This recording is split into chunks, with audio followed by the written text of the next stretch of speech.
2022년 3월 15일 이슈체크입니다. 문재인 대통령과 윤석열 대통령 당선인이 16일 오후 청와대에서 대선 후 첫 회동을 합니다. 지난 9일 대선이 치러진 지 정확히 일주일 만인데요. 이슈체크에서 신구 행정부의 수반이 어떤 의제로 대화를 나눌지 예상해 보겠습니다. 조재휘 기자와 함께합니다. 네, 안녕하세요. 조재휘입니다.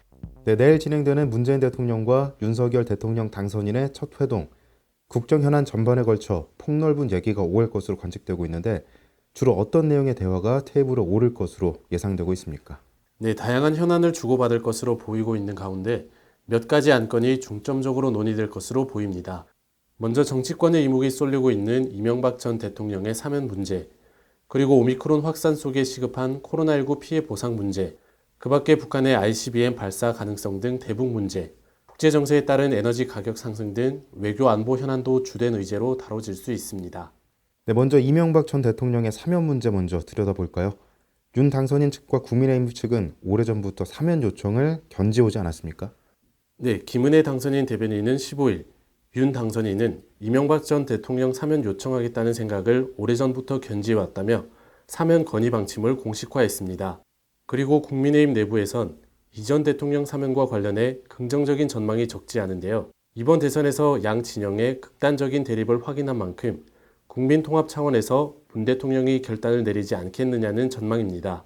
국민통합이 현 시점에 가장 시급한 과제라는 데에도 문 대통령과 윤 당선인 측 이견이 없는 만큼 여권 내에서도 결국 문 대통령이 사면 건의를 수용할 것이라는 관측에 무게가 실리고 있습니다. 다만 청와대 내부에서 논의된 바도 없을 뿐더러 문 대통령 역시 참모들에게 이와 관련한 의견을 비친 적이 없다고 전해집니다.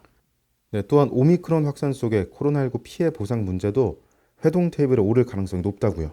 네, 앞서 윤 당선인은 후보 시절 코로나19로 피해를 입은 소상공인, 자영업자에 대한 적극적인 보상과 방역대책 변화 등을 공언했습니다. 따라서 윤 당선인 측은 구체적으로 코로나19 피해를 시급히 구제하기 위해 문 대통령 임기 내 추가 경정 예산 편성을 건의할 것으로 보입니다. 장제원 당선인 비서실장은 기자들과 만나 코로나 관련한 추경에 대해 말씀을 하셔야 되지 않나 싶다며 자영업자들에게 확실하게 보상이 돌아갈 수 있도록 저희들이 안을 짜면 대통령께서는 적극적으로 정부 입장에서 해달라는 얘기들이 나올 수 있다고 전했습니다. 네, 또한 이와 맞물려서 사회적 거리 두기 등 방역 지침 조정이 논의될지도 관심이 쏠리고 있는데 이 부분은 좀 어떻습니까? 윤 당선인의 경우 후보 시절 24시간 영업, 방역 패스 완전 철폐 등을 공약으로 내건 바 있어 거리 두기 완화에 힘을 실을 가능성이 큽니다. 현재 정부는 20일까지 사적 모임 인원 6명까지, 식당 및 카페 영업 오후 11시까지라는 지침을 적용하고 있지만 상황에 따라 20일 되기 전에도 일부 완화가 이루어질 수 있는데요. 문 대통령도 지난달 21일 거리 두기 조정 문제와 관련해 상황에 따라 언제든 유연하게 조정할 수 있다고 언급한 바 있습니다. 다만 현재 오미크론 대유행 속에 일일 신규 확진자 수가 30만 명을 훌쩍 넘는 상황을 고려하면 거리두기 조정을 서두르지 않을 것이라는 예상도 나오고 있습니다. 네, 이 밖에도 북한의 ICBM 발사 가능성 등 대북 문제, 국제 정세에 따른 에너지 가격 상승 등 외교 안보 현안도 주된 의제로 다뤄질 수 있다고요.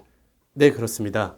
최근 북한의 도발 징후가 곳곳에서 포착되는 가운데 안보 현안에 있어서만큼은 진영을 떠나 협조해야 한다는 것이 문 대통령과 윤 당선인 측의 공통된 생각입니다. 앞서 서훈 청와대 국가안보실장이 대선 종료 후 얼마 지나지 않은 지난 12일 윤 당선인에게 외교안보 사안을 브리핑한 것도 같은 맥락에서인데요. 엄중한 한반도 정세를 고려하면 안보를 위해 머리를 맞대는 데 시간을 지체할 수 없다는 것입니다. 네, 조 기자가 설명드린 부분 이외에도 정치권에서는 공공기관 알박기 인사 우려와 관련한 논의도 오갈 수 있다는 이야기가 나오고 있습니다. 지난 2020년 6월 반부패 정책협의회 자리에서 대통령과 검찰총장 신분으로 만난 지 21개월 만에 직접 대면을 하게 되는 문재인 대통령과 윤석열 대통령 당선인, 청와대와 윤 당선인 모두 허심탄회한 대화, 격이 없는 대화를 공언한 만큼 국정 현안 전반에 걸쳐 폭넓은 이야기가 오가며 여야 정치 화합과 협치의 길이 열리기를 기대합니다. 이상 이슈체크였습니다.